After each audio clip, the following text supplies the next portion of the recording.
ખેડાના નડિયાદમાં મોડી રાત્રે વરસાદથી પાણી ભરાયા। ભારે પવન અને વીજળીના કડાકા સાથે વરસાદ શરૂ થયો હતો। વરસાદને કારણે નીચાણવાળા વિસ્તારો પાણી થયા। માઈ મંદિર, ખોડિયાર અંડરપાસમાં પાણી ભરાઈ ગયા। તો નડિયાદમાં ડ્રેનેજની કામગીરી ચાલતી હોવાથી લોકોને પણ સમસ્યાનો સામનો કરવો પડ્યો છે। ડ્રેનેજની કામગીરીને પગલે કલેક્ટર કચેરીના ગેટ પાસે ઊભા પડ્યા।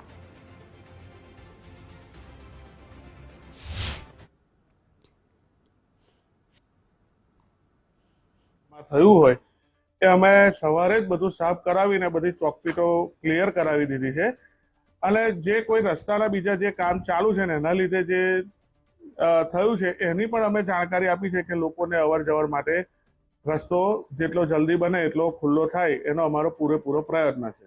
એ આપણને જે આ સરકારશ્રીએ જે બજેટ આપ્યું છે એની ક્ષમતાથી, જે કોર્પોરેશનની ક્ષમતાથી આપણને આપ્યું છે એટલે એક સાથે આટલી જગ્યાએ કામ ચાલુ છે। અને મારી પણ નડિયાદ નગરજનોને ખાસ અપીલ છે કે અમે હમણાં જ બેઠા છીએ પણ આ સરકાર આપણી જોડે જ છે। નડિયાદનો સારામાં સારો વિકાસ થાય એની માટે અમારો પ્રયત્ન છે। અમને પણ ખબર છે કે નડિયાદમાં અત્યારે ઘણી બધી જગ્યાએ રોડ રસ્તાનું કામ ચાલુ છે ને છે, તો તમારો સહકાર વગર અમારું કામ થશે નહીં।